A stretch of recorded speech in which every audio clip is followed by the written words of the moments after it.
Well, good afternoon and welcome, Duke alumni and friends, to this session of the Duke Alumni Forever Learning Institute, an interdisciplinary educational program organized around a set of thematic courses. My name is Kim Logan. I'm an assistant director of volunteer engagement here at Duke, and I'd like to thank you for taking the time to join our program today, Better Together. This program is a part of our theme of volunteer education and is the third session in our series where we will explore the importance of learning the history of a community, questioning our own perceptions and biases, and then addressing power imbalances to create a volunteer situation where everyone feels that they belong. This faculty conversation aims to explore different perspectives and address multifaceted challenges through a white paper approach.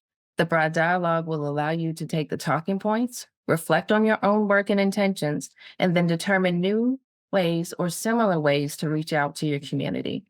So joining us today as our moderator is Claribel Peguero Jenkins. She's our Assistant Vice President of Multicultural Advancement in the Alumni Engagement and Development Office here at Duke University. I'd love to share some more information with you about our moderator. Dr. Claribel Peguero Jenkins has a strong background in higher education administration and a wealth of experience in various roles within academic institutions. With over 20 years of experience in higher education and administration, her diverse roles in volunteer engagement, residential life, and also as an assistant dean of multicultural affairs showcase her broad skill set. Her involvement in helping Duke establish its own Office of Multicultural Engagement and Advancement, where she currently leads as Assistant Vice President, demonstrates her leadership and passion to promoting diversity and inclusion within the university community. Welcome to the Forever Learning Institute, Claribel. We are happy to have you, and the floor is yours. Thank you so much, Kim. I'm smiling because you're pronouncing my name in Spanish, and as you know, that's a way to make people feel included. So thank you for doing that.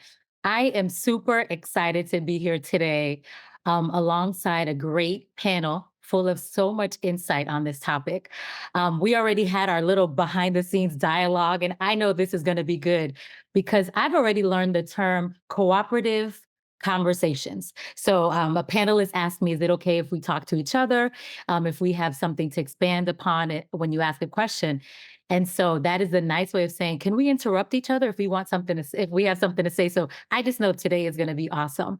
So today joining us in conversation is some of our great Duke scholars. We have Alec Greenwald, Associate Director for Strategic and Special Initiatives to the Dean of Academic Affairs, Trinity College of Arts and Sciences, and Principal Investigator for Southeast Regional Coalition for University Assisted Community Schools.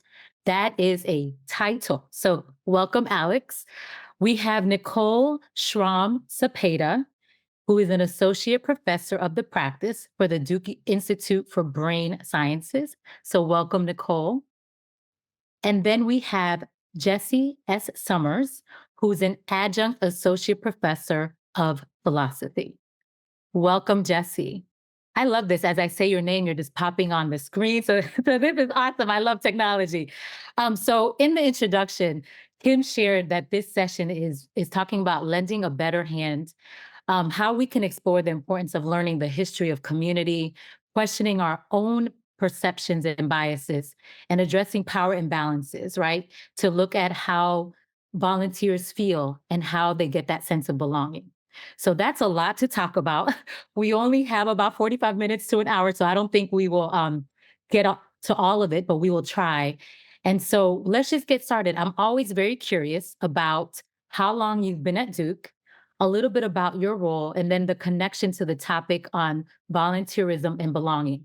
I am going to let ladies go first. So Nicole, if you could take it away. Hi, thanks so much, Claribel, and thanks to all the organizers for pulling together this amazing panel. Thank you guys for joining us. And thanks for the audience for being interested in this topic. So my name's Nicole Schramm Cepeda. I work at the Duke Institute for Brain Sciences. And what are we doing? I forgot what I'm doing here. That's okay. Introduction. How long have you been at Duke? And then how does your role connect specifically to the topic of volunteerism and belonging? Not a problem. Yes. All right. So I'm at the Duke Institute for Brain Sciences. I've been at Duke for almost 20 years, coming as a postdoc, moving into junior faculty, and now the professor of the practice at administrative role here at the Brain Sciences Institute. But I think the reason that I'm here today is that over the past probably 7-8 years, I've gotten involved with a project in the Durham community that really was just the result of following my nose and meeting people that were amazing, that wanted a Duke collaborator. And I'll give you the brief synopsis of the project, which is that we work with the Durham County Detention Facility and also others who are interested in the intersection between mental health and the criminal justice system and policing and first responders and things like that. But just from my training on the molecular basis of drug addiction and wanting to take that knowledge out into the world, I met people who cared about the same things that I do, who were coming at it from a totally different perspective, either, law enforcement or, working in the court system. And just through this whole process of being able to learn what their needs were and finding ways that our Duke students and me as a Duke faculty member could be a part of the solution to some problems that feel really big and important and global, but just starting from a place of listening and learning. So that's how I'm here. Thank you, Nicole, and welcome. Alec? Hey everyone. Hey Clarabelle. Clarabelle, I've been at Duke for 10 years, and probably 10 years ago or 9 years ago since I last saw Clarabelle, when we worked in the same unit. I still look the same? That's right. Yeah. There you go.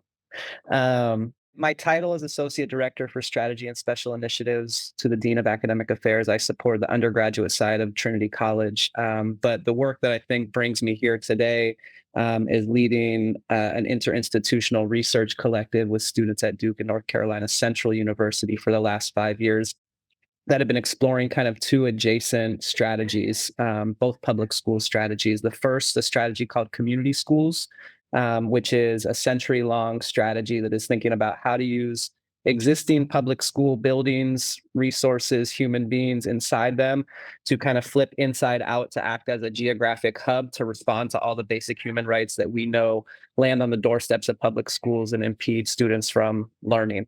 And so about 5 years ago, we became really interested in this strategy and started to think about where and how colleges and universities can leverage their resources to support the model. And the vehicle that we landed in was a Bass Connections project that, again, is a little bit unique in that it brings Duke and Central students together to do research. We have grown not only our undergraduate research collective, but have been put in a really, really exciting position to apply and be awarded federal funds to expand community schools across the state for the next 5 years. So I think that's what brings me here today. I can nerd out all day about it. Thanks for having me. Thank you so much, Alec. Jesse? I'm Jesse Summers. I am in the Keenan Institute for Ethics and the Philosophy Department. The central thing that I do is teach ethics. I do a few things that are related to that. So I help direct the certificate for the study of ethics, which has there are a couple of ways that students pursue that. One is they take courses. The other one is they do it experientially. So they can do it in a number of ways, but they go out and they volunteer, they have experiences, they develop their own projects, they do research. That's another way that they can pursue this certificate. And I help guide students who don't need a lot of guidance, to be honest, but I help guide students as they develop their own paths in that certificate. I also run a program called Teaching on Purpose with a colleague, where we help teach teachers from disciplines across the university to think about why they teach and how they teach and how to make for welcoming classrooms,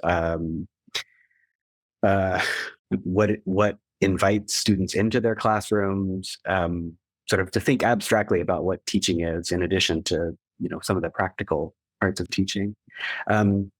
And then I say this only because it might be relevant for what we discussed. I also I've been here for about a dozen years, and for 4 of those years, I directed the courses and curriculum committees for Trinity College, and so doing those things, spent a lot of time thinking about what goes into good classes, in good inclusive quality classes, what makes for a good curriculum, a number of related topics.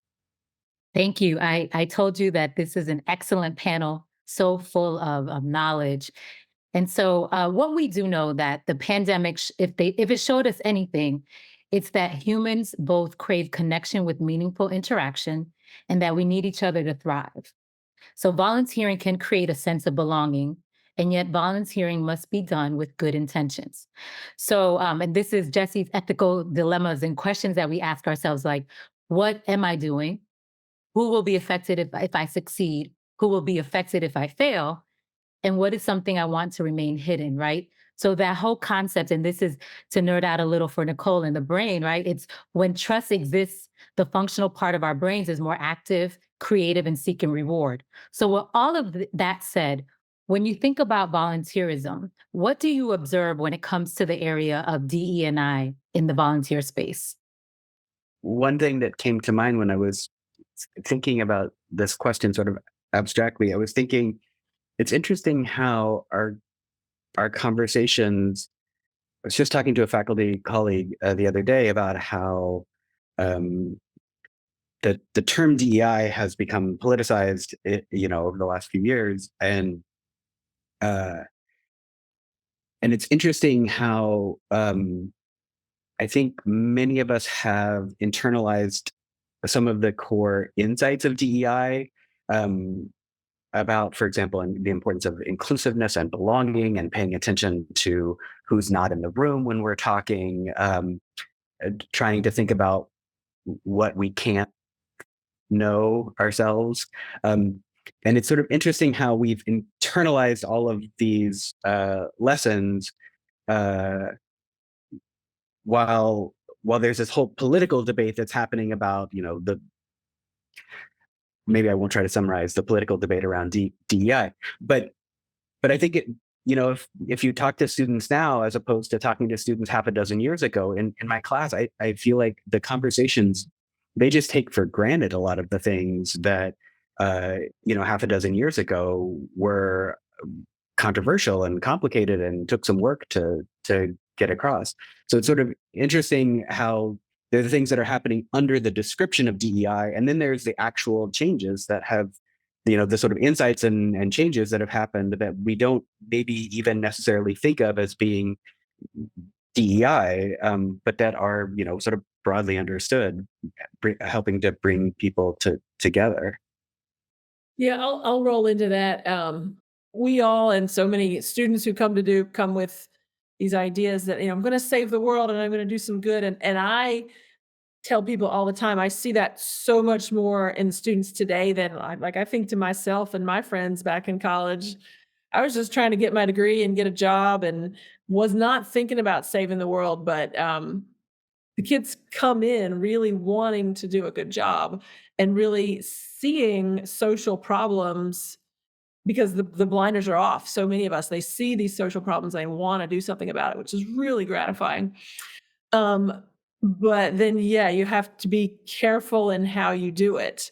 You have to be patient and honest about deciding the difference between a problem and a difference. You have to be patient and open to learning when doing is the right thing and when listening is the right thing, and taking a step back and learning. Yeah, those are the. I'll share a story of I was with a group of other colleagues, and we were all being certified in this thing called Writing for Resilience, which is a way to improve mental health without doing therapy. We were all getting certified in this training technique, and we were practicing active listening with each other. And one of the other women was my partner, and she said, "Nicole, you're not aware of your privilege." And I was like, what I thought I was. And but just getting to the point of saying that my assumptions are not necessarily the truth of everyone's experience.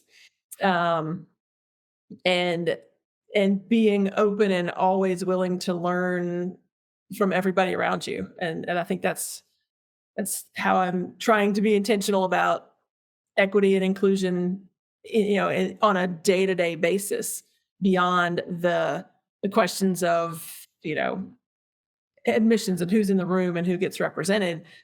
But before we can answer the big questions about who's in the room and who's represented, we have to be in touch with ourselves and honest with the assumptions that we're bringing in to the room. So many thoughts. I mean, the first is the like DEI, diversity, equity, inclusion phenomenon, like actually feels like it has become one entity, but it's actually really when you break down the words, they actually look really different to me in my spaces, depending on the context, right? Like diversity is one thing that is both racial and non-racial and gendered and religious and all the things, right? Equity and inclusion. So they feel really different actually, but they are recently really lumped together. But I think that's maybe another conversation that I'll engage Jesse in. But maybe like kind of a material thing that can help answer the question also that we've been thinking about is so as we're rolling out like this statewide coalition, right, and we're going to be engaging with public school communities across the state, many that look very, very different from Durham. One of our core values is that nobody owes you entry, right? So this phenomenon that when we step foot in spaces to do something, change the world, right, Nicole? That is both that just kind of acknowledging how much of changing the world is about us versus the notion that other people want us to change the world or change their reality, right? So this notion of no one owes us entry.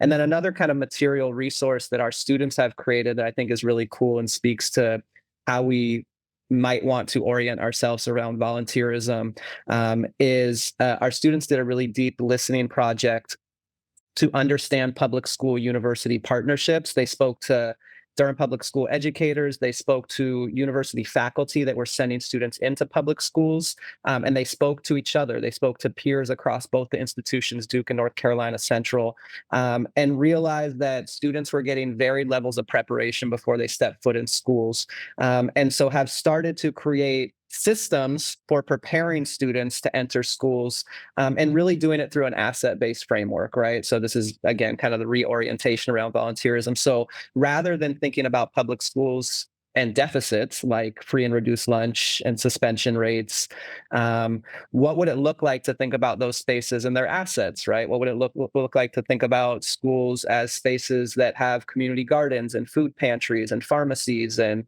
spiritual centers? So I think that's just like a thing. I think two kind of themes maybe is no one owes us entry, and how do we enter spaces thinking about how rich they are versus how poor they are. Wow, that is that is excellent point there, Alex. Um, and Nicole mentioned the word privilege, right? So that's always something that perks up in my ears. Mark in the chat says, "Don't students come in with their established points of view and their biases of origin?" Right. So, Alec, I heard you say no one owes you entry into the communities, but years ago you also used to say that you have to sit with the community, and only after you sit with the community can you do the work. Right. So I love what you're saying now that we have to look at it from an asset mindset, not a deficit mindset. So when you think about all of those things, how does your introspective process of questioning your own perception and biases actively contribute to you fostering more of an inclusive and effective environment? And what advice do you have for others? Can I respond to this a little bit by responding to the question with Mark's question? Because I think the thing that we are trying to do here is not necessarily change anyone's point of view, but it's expose them to the tools so that they at least understand why they hold the views that they have, hold them with some security about the things that they should be secure about, and some humility about those things and about everything else. Um, and I think it would be kind of shocking if students were here for 4 years and came out with the same views that they had coming in. I mean, how extraordinarily lucky are you that you happened to have the right views on everything uh, at 18? I mean, I obviously had the right views on everything when I was 18. Uh, but it's I think that's probably a lot of what we're doing is we're wanting people to at a minimum start to ask themselves questions about things like, why do I believe the things that I believe? How did I get here? How what is it that I am noticing that other people might not notice, and what am I not noticing that other people do? I one of the exercises I just did in my intro ethics class last week was I had students write the story of their lives based around the pieces of luck that went into it. And the point of this was actually to develop a larger discussion around the value of achievement and how luck plays into achievement and what makes for a good life. And it's a whole sort of discussion of Aristotle in there. But the what's interesting about it is, and this happens every time, students end up telling me that they had never thought about how much luck goes into their lives. And it's not to take anything away from how hard they work or uh, to say anything about whether anyone deserves to be at Duke or anywhere else. It's not about that. It's just to say you are the product of an extraordinary amount of luck, and many of the students have just never thought about it. So it doesn't that on its own that doesn't change anything about what their views are, but I would be sort of shocked if they can come away from that and not see pieces of luck that affect them and pieces of luck that affect other people, and let that sort of inform how they view anything from policies to judging themselves and others, and just a whole range of things. So I do kind of hope that even if they come in with their established views, even if those views are the right views that they should leave here with, whatever that means, that they have some like deeper understanding as a result of spending some time here. I hope. Yeah, I'll launch off with that as well. And I love the way you phrased the question. Don't students come in with their own established points of view and biases of origin? Because we all do. And I think a really good college education would do what Jesse says, make you aware of your own biases and views of origin, but also set you on a path of lifelong awareness of it. Like, I've taken some DEI classes and workshops and how to build a more inclusive classroom, but to constantly come back and say, I could have done better. I did better this year than I did last year, but I can still do better next year. And oh, I got caught. I slipped into an old set of assumptions. Or in that moment, I failed to listen. To put yourself in that humble place to keep learning is one of the most valuable things that you can do, just to keep staying on the learning curve. And I think that's one of the most powerful things that I've learned from all of the formal DEI training and just the community engagement that I've done, is to keep checking your biases all the time, over and over. I think we have to, if in looking at our own identities, I think we have to reckon with how power operates. And power operates through identity, and it also operates through positionality. And so, like, I'm experiencing power dynamics that I am on the powerful side of because I supervise another human being, right? And I am a full-time human being who has a salary, and this person is an hourly staff person, right? And so I have to reckon with power and the way that power operates, in ways that are uncomfortable for me, because many of us have been on the other side of power, I hope, at certain points. And many of us have been on the other side of power more than others, right? But anyways, I just think that like as we are thinking about our own identities and all the things that make up our identities, I think we have to be mindful of the ways that those are used for power.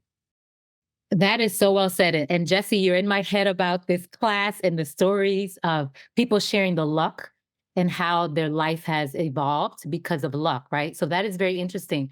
When we think about our students going into community, do you think they really understand the community and the outreach that they're doing?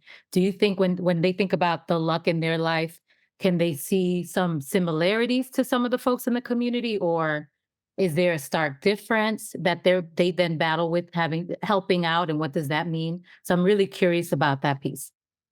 Jesse, you want to go? No, I want to go second or third this time. Okay. I think this is so we've seen this play out in really interesting ways working with Duke and North Carolina Central students, because there's lots of assumptions that one could make about a Duke student and a North Carolina Central student, and all of them are true and false at the same time, right? I'll say some of them out loud, right? The idea that North Carolina Central students, by virtue of being a historically Black college, are Black, that they are working class, that they are not as smart as Duke students, and that they come from public school environments. I'm just totally riffing, right? Because that's how much that assumption is ingrained, right? And that Duke students are predominantly white, have come from private institutions, and those things are like broadly true and also really false. And so I think your question, it feels like because of this venue that we're talking about Duke students, my experience with Duke students is that many of them have no understanding of public school communities and or Durham as it relates to race, class, and the history of this space. And many of them have lots of parallel experiences from wherever they're from. Some of them from Durham, although very few in my 10 years have I experienced many kids from Durham, if I'm being totally honest. But many of them from adjacent communities to Durham. And when I say adjacent communities to Durham, right, again, through both like an asset and a deficit perspective, right, like Durham has many different class backgrounds, right? And so folks are coming from spaces that when I say that they're like Durham, they are both working class and really privileged, depending on what part of that city you're from. So I think the like kind of short answer is that they see themselves in this space and they don't see themselves in this space at the same time. And one thing that points to, which was where my mind went, is that, you know, we speak about a Duke community, but of course there is a Duke community. There are also, you know, thousands of Duke communities, and so they're going to be overlapping and intersecting in lots of really interesting ways. And yeah, I don't have any sort of, you know, special insights on how we navigate it, other than being aware that these are, you know, I feel fairly confident in saying there's not a person we interact with who is a member of just one community, and to assume otherwise leads us down a very simplistic, possibly dangerous path. Yeah, I'll share my research. My Bass Connections research project has been for many years dealing with anonymous data, and it's been a data analysis project. We want to describe patterns of interaction between incarceration and mental health. And we are just now about to embark on doing some focus groups with people with that lived experience and asking them to help us interpret our data. And so I've got 2 students that are preparing the script of questions we're going to ask this focus group. And it's been so revealing to share the script with some community partners who have that lived experience, to say, you should ask this question in a little bit different way. Sometimes you're being too wordy, sometimes you're being too pointed. But to watch my students just take that information in and listen and learn and have that intellectual humility and be willing to take all the feedback they can get, that's really heartening to me. Can I say one thing about this that I think is interesting? I don't know what Nicole and Alec, what you think, or Clarabelle. I don't know what anyone thinks about it, but I think it's interesting that I feel like students have become very much more attuned to the ways that asking a question could be phrased that could bother someone or could exclude someone, and they become very good about this.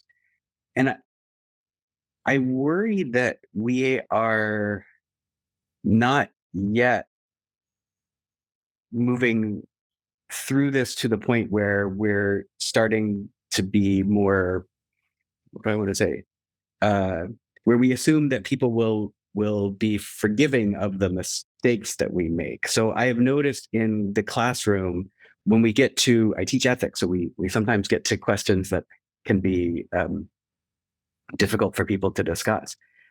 I find that students still have opinions. They don't want to express them loudly in class in a way that I think comes from partially comes from a good place, respecting others and wanting to be sensitive and so on.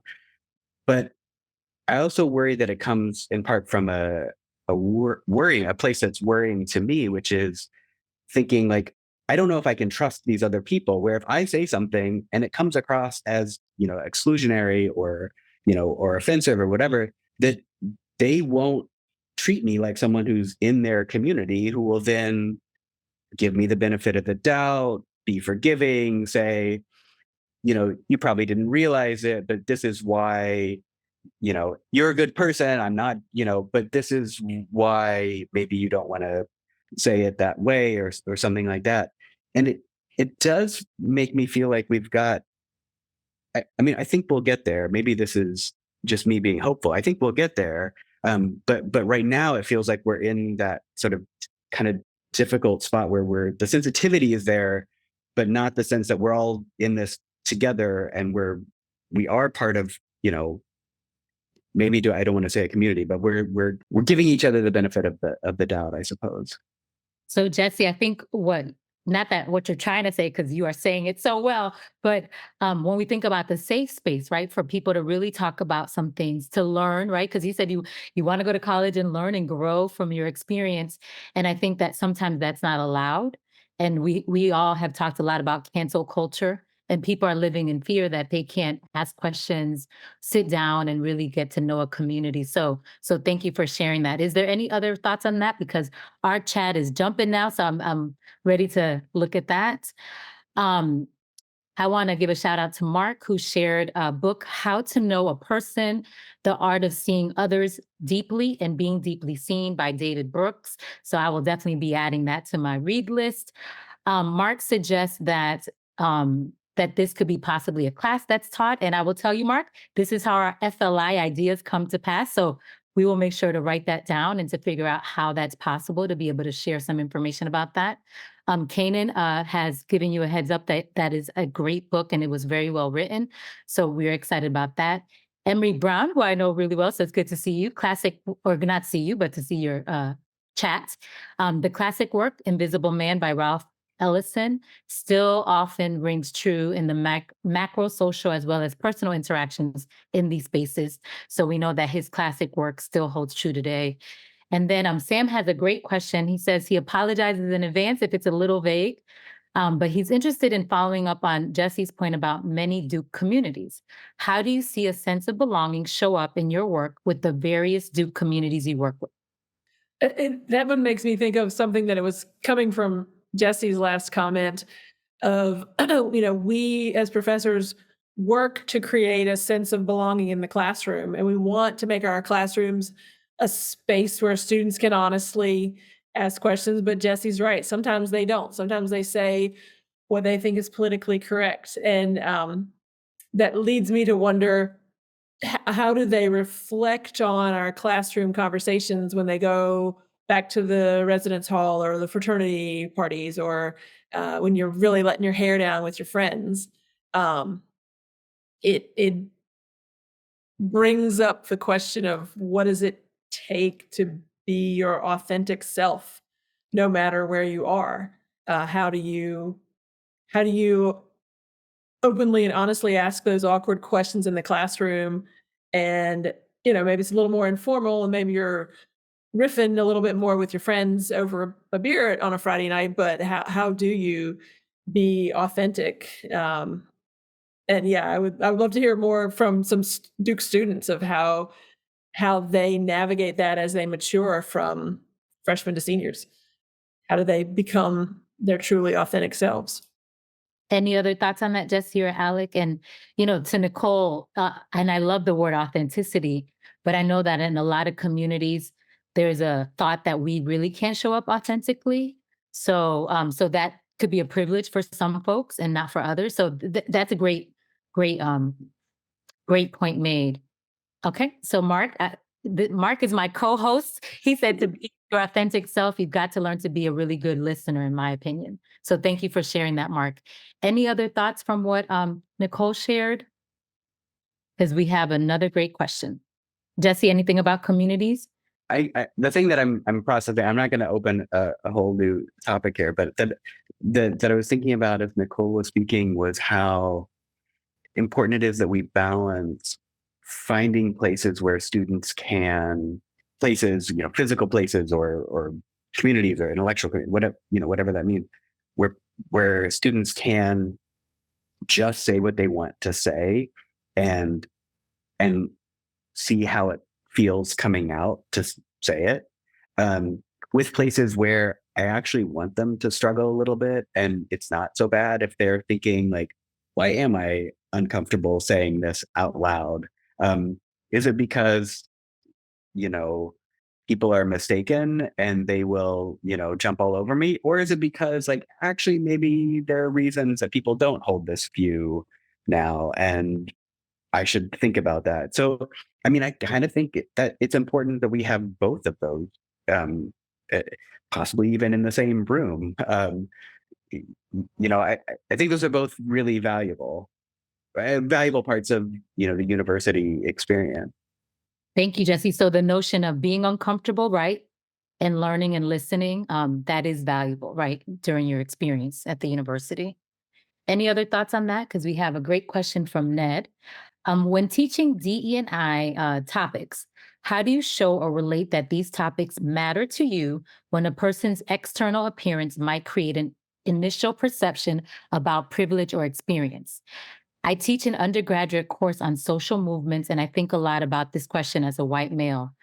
My students are service academy cadets, so I try to relate DE&I to my military career and their future service. But I still wrestle with the argument that a group's history should be taught by a member of that group or person with experience.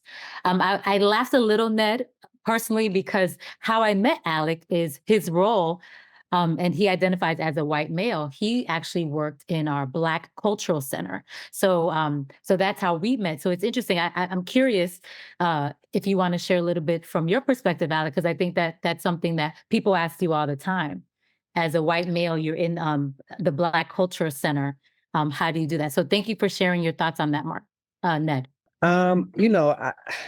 I haven't had to answer this question for a long time. I think that people, human beings, right, regardless of race, sense authenticity, and they sense curiosity, and they sense humility. And people across race give lots and lots, and in my experience, give lots and lots and lots of grace when they sense those things. And so my experience has been that when I enter space where people don't look like me or where I am charged with power to lead a group of folks that don't look like me, that when I lead with those things, that people give me a lot of grace, not all the time, right? And so, yeah, and I don't know you, Ned, but given your question, and how thoughtful you are around it, I would suspect that that's generally speaking what you experience from the folks that you teach. But I'd be interested in hearing if that is true or not. But yeah, that's without having given that question lots of thought in a long time. I mean, I'll say this one, right? Is that when we first started our work, this is after leaving the Mary Lou Williams Center for Black Culture and starting the community school work that I've been describing. It became very clear that if we are thinking about a Durham Public School initiative, and we are thinking about how universities leverage their resources to support that work, it only made sense to think about the other four-year institution in town. Followed, as Nicole said, followed my nose and had conversations with people and started what is now less unique. I think there's a couple other projects that are Duke Central collaboratives, but people were like, "How did you do that?" Right? And I was like, I asked people questions and had conversations with them, right? And led with humility, and no one owed me any entry, right? And so that's my answer to that question. And thank you. I put you on the spot because I just remember years ago that was something people would ask you all the time, and I do feel that you answered it always very well. And I had a student once tell me a long time ago, "Real recognizes real." So to your point, is when you lead with such genuine concern and respect and admiration and just want to learn, people will treat you accordingly. And then I see Adonica Black. So hello, Adonica, who's a subject matter expert in DE&I, and is a wonderful Duke alum.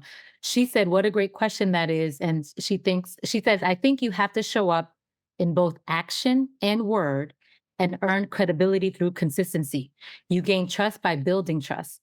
Practically speaking, learning the 7 types of allyship is very helpful." And she gives you a link. So I love that she's being a resource.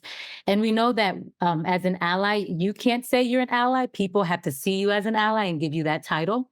And so we have to make sure that we're aware of that. So thank you for sharing that, Adonica. Any other thoughts around that, Jesse or Nicole? The one thing that I was thinking of with the initial question is how I have to introduce the topic. So 2 topics that sometimes come up in my classes. One is I have a little section on reparations and arguments for and against reparation. And another is sort of a range of topics around dehumanization and feminism. And for both of those, I just tell my students, like, I am not the ideal person to present this. So we're going to talk it through, and I'm going to present the readings that we're doing as best I can. I'm going to defend, as best I can, but I know that I'm limited in what I can do. So, we're all in this together. We're going to try to figure out the arguments. But I just have to say something kind of at the beginning. I think it's important that we talk about it, given where, the structure of the class and where it is in the class. But you don't need to point out to me that I am not the ideal teacher for it, because I agree. Yeah, I do something like that at the beginning of my classes as well, that that education is a journey and that we're all on it together. And yeah, I've been thinking about this topic for years, decades. And yeah, I made this syllabus and these are the assignments you're going to do. But going back to the idea of power dynamics, like, yeah, that's my power in the classroom. Beyond that, I want to learn from you. I want you to try to learn from me. The goal gets to my core philosophy of education, which is the goal of education is learning. It's not a grade. It's not a ranking or a sorting. It's learning. And so, I say that at the beginning of the semester and they're like, "Wait, really? What?" and then as you go back to authenticity, I have to prove that over and over again, every class period, and be humble and be open every class period. But yeah, being open and authentic, and then backing it up with actions, not just words. Yeah, and I would also say, like, and you touched on this just right now, Nicole, is also looking for opportunities to seed power. Right. And that's hard for the best of us. Like, I like being in charge and I like being smart and I like having all the answers. And the person who has more lived experience than I do might actually not be as dynamic as me, but understanding how power works means that if there are opportunities to seed power and not be in the spotlight and not be the lead, I think it's important to take those opportunities. And to kind of Jesse's point around, like, I experience a certain degree of like paralysis around that contradiction, right? It's like I don't represent this group of people and I'm not the expert, but here I am leading and I'm going to try to find opportunities to see power, but maybe they're not there all the time and to stepping into what I do know and what I am good at. Right. And so there's tension to hold there. Right. That I think is worth acknowledging too. Otherwise you just walk around, again, to your point, Jesse, like worried about making the mistake all the time that we want to encourage our students to be comfortable with in some form or fashion. Thank you. We have someone on an iPhone, so not identifiable as a name, but they said they agree with Jesse's observation that students and professionals are sometimes fearful of asking questions in what is defined as a safe space.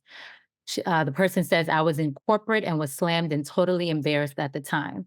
So you are absolutely right. Some people can say this is a safe space. Please tell us what you're thinking.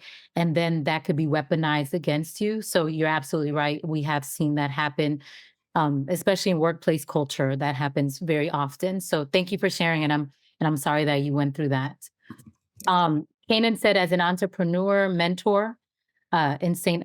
Pete, Florida, working with minority entrepreneurs, the one thing that minority business owners tell me all the time is they seek authenticity and realism in the mentors that work with them. And thank you for sharing that. I also want to say I am a proud product of cross-racial mentoring.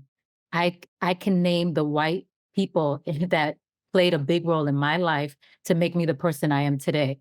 These are teachers, faculty members, community members that saw something in this first generation American immigrant child and believed in me. And so maybe they were afraid that they would have misstepped or said something, but they were consistent in my journey. And so that is why I'm here today. And so I'm very proud of that. And so for anyone that is questioning, can they enter certain spaces? I hope that I can be an example that you can, and that you really do mean a lot to us, to be able to open doors. And remember that there's some doors that aren't even opened for some people, and we need you there to be the ally and to be in that space, to be the sponsor, right? So please continue to do that great work. Are there any other questions coming through from the chat? Oh, thank you, Ned, so much. So the way I want to close this is, I'm always curious when I think about volunteerism. There's this whole concept that you're thinking about the impact you're having, but also there's access to some of the things that you're doing when you are a volunteer, especially when you're a high-level volunteer, you're serving on a board. So my question is, what inspires you to do the work that you do every day? I'll start. I love public schools. I'm a weird person I was a public school teacher. I love the way they smell. I love the way they feel. I love the noise and chaos inside of them. They are one of the few kind of like the last bastions of public space that we still have in our country, in my opinion. Many other spaces have been privatized. And by virtue of that, they are the most accessible spaces. They're free, right? And so it feels like just a really ripe system to pour resources into. And it's like the cliche of like they're our future, right? Like we actually need these folks to not only have the basic human rights, we need them to have their basic human rights met so that they can learn, so that they can lead us, further. So I've always loved public school spaces and students. There is a tension and contradiction that I hold every day because I left being a public school teacher of a decade to work at Duke University, which is like on the other end of the spectrum of public education, but is an institution of education, of higher education, right? And so that's what moves me, drives me every day around this work. Thank you. Yeah, I think for me, it's that idea of being part of something larger than myself. Like I can sit in my office and think about the problems of the world and think about how I would solve them, but I'm a raging extrovert, and I would much rather listen and learn from other people and feel connected. While I do volunteer at the food pantry every once in a while, just because it feels good to be out and doing things with other people, and just that whole the cliche of the whole being more than the sum of its parts is what just keeps me coming back. And especially getting to work with students who then pass the things that we learn together on to the rest of the world. And yeah, just that being part of something greater than myself is what keeps me coming back. so let me represent the non-extrovert position here because Nicole and Alec have taken up the extrovert position. The thing that I love that Alec and Nicole both clearly have these, the love, like clearly, so clearly comes through in what they're doing. Which I feel as well.